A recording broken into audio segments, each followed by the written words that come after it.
It is March 31st, and the last 2 days have been very beautiful. Um, Yesterday was 72 and sunny for most of the day, and then for the last couple hours, it was cloudy. It was beautiful. It was great. So I was able to get the tractor ready, and I ran it around for a little while, and essentially, I'm preparing to dethatch and then clean all of the dead grass up, use some soil to level some low areas, reseed everything, or at least overseed. There should still be a good amount of nice grass left, but there's a lot of areas that really need to be dethatched and just have some stuff ripped out of it. A good thing to do before you dethatch is cut the grass lower. I took an entire inch off of it, and I think it's good enough now to where the dethatcher can really get down to the soil. So let me show you. I essentially went up to where I'm standing all the way back, and I left it at 3.5 inches at the end of last year, and I cut it down to 2.5. As you can see, it's a bit yellowed out. I've brought the grass down, and you can really see it. Especially along here, there's a lot of areas that got affected by snow mold, like over there too. But the rest of this, all of this yellow stuff, some of it is grass clippings. There was so much grass, the mower couldn't fully mulch it up.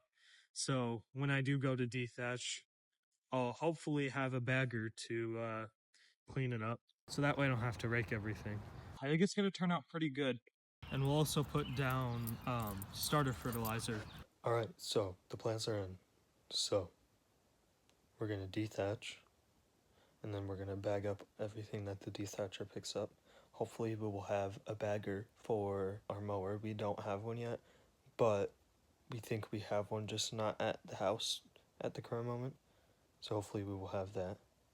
And then we're going to bring in a very good quality topsoil, add it heavier in low areas, mostly cover everything because most of the area that we're working with is pretty uneven. So we're going to basically be adding topsoil to the whole yard, and we'll add it heavier in bumpier or lower areas. And then hopefully we will be able to level it and smooth everything out with a DIY drag that we can attach to our tractor, and that will really just get it very even and smooth. Worst comes to worst, we can just use a regular rake. And then I'm going to overseed with Night Shift Turf Type Tall Fescue, which is one of the best varieties of tall fescue that you can get on the market. It has a very good color to it. It's very resilient, very hardy. It does well in full sun. It does well in a good amount of shade, like it's a shade tolerant grass. All of the completely bare areas, which there shouldn't be too many, but all of the areas with bare soil, we will hopefully be able to cover in straw blankets. But worst comes to worst, we can just use peat moss. Before covering everything up, we'll put down Scott's Triple Action Starter Fertilizer, which has a pre-emergent mixed into it that won't affect the grass seed but will prevent any weed seeds from germinating. And then it also has this actual starter fertilizer, the stuff that will feed the new grass. We'll just water everything between 2 and 3 times a day for like 2 to 5 minutes. We just want to keep everything moist. We don't want to get it super wet. We don't want water to start pooling, but we also don't want to let it get dry either. So it will all depend on the day, how warm it is, how much sun or clouds there is, if there's any rain, of course. Generally 2 to 3 times a day for 2 to 5 minutes. And then after there's consistent and successful germination, and all of the grass gets up to height, I will hopefully be able to mow at 3 inches. 3 inches is a good mowing height, but our yard at the current moment is too bumpy to do that because we will already be scalping some areas at 3 inches. So that's another important part of bringing the topsoil in, is that we don't have to cut our yard ridiculously high anymore, because we have to cut it at like 4 inches to make sure nothing gets scalped. Hopefully we will be able to cut everything at 3 inches, and that'll be much better for the grass, because if you cut the grass too high, the grass might crowd itself out, or new grass blades might get shaded out by taller ones, so that wouldn't be good either. We'll just keep everything watered through summer.